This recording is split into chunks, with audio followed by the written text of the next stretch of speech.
আসসালামু আলাইকুম। আজকে আপনাদের মাঝে নতুন একটা রেসিপি নিয়ে হাজির হলাম। এই যে আজকে আমি নারকেল নাড়ু রেসিপি দেখাবো।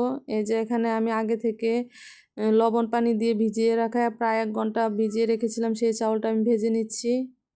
এই যে ভাজা হয়ে গেছে, এখন আমি এটা ব্লেন্ডার করে নিয়েছিলাম। তো ওই ফুটেজটা আমি ভুল করে যুক্ত করতে ভুলে গিয়েছি। তো এই যে এখানে আমি নারিকেল নিয়ে নিয়েছিলাম এবং নারিকেলের সাথে দিয়ে দিলাম আখের গুড়, সাথে দিয়ে দিলাম খেজুরের গুড় এবং দিয়ে দিলাম অল্প পানি এবং দিয়ে দিব 1/2 কাপ চিনি। একটু পানি দিয়ে দিতে হয়, পানি দিলে দেখা যায় নারিকেলটা ভালোভাবে সেদ্ধ হয়। এখন নেড়ে চেড়ে মিশিয়ে নেব। প্রথমে আমি এটা হাই স্পিডে জাল দিব, পরে যখন পানি শুকিয়ে যাবে তখন জালটা মিডিয়াম আঁচে রাখতে হবে। এই যে দিয়ে দিলাম তিলটাও আমি আগে থেকে ব্লেন্ডার করে নিয়েছিলাম, সেটা দিয়ে ভালোভাবে নাড়াচাড়া করে নিচ্ছি। এটা ভালোভাবে মিশিয়ে নিতে হবে।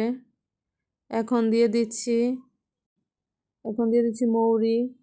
এটাও আমি আগে থেকে গুঁড়ো করে আমি নিয়েছিলাম। দিয়ে নেড়েচেড়ে মিশিয়ে নিচ্ছি। এবং আপনি যদি লাড়ুর মেন টেস্ট পেতে চান তাহলে অবশ্যই এটা দিতে হবে। তো এই যে আমি নেড়েচেড়ে মিশিয়ে নিচ্ছি এবং এই যে চাউল যে বেজে গুঁড়ো করে নিয়েছিলাম সেটা এখন দিয়ে দিলাম। এখন এটা নেড়েচেড়ে মিশিয়ে নেব।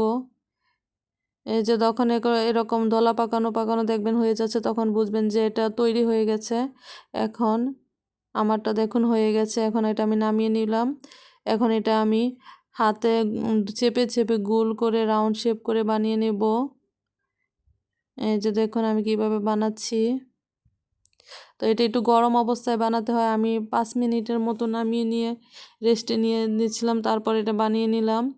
কারণ এটা যদি ঠান্ডা হয়ে যায় তাহলে দলা পেকে যায়, তখন এটা হাতে আর শেপ দেওয়া যায় না। তাই একটু গরম গরম এটা বানিয়ে নিতে হয়। এই যে দেখুন আমি বানিয়ে নিচ্ছি, আমার হাত দেখুন গরমে লাল লাল হয়ে যাচ্ছে। তাও অত গরম লাগে না আসলে, আস্তে আস্তে যখন বানানো শুরু হয় তখন পরে ঠান্ডা হয়ে যায়। এই যে দেখুন এখনই বানানো প্রায় শেষ হয়ে যাচ্ছে।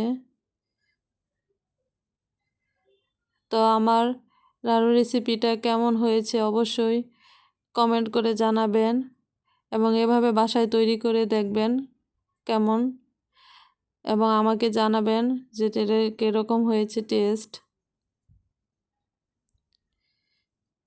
এই যে আমার বানানো প্রায় শেষ।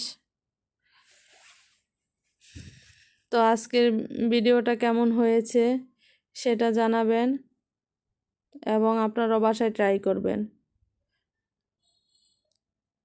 আল্লাহ হাফেজ।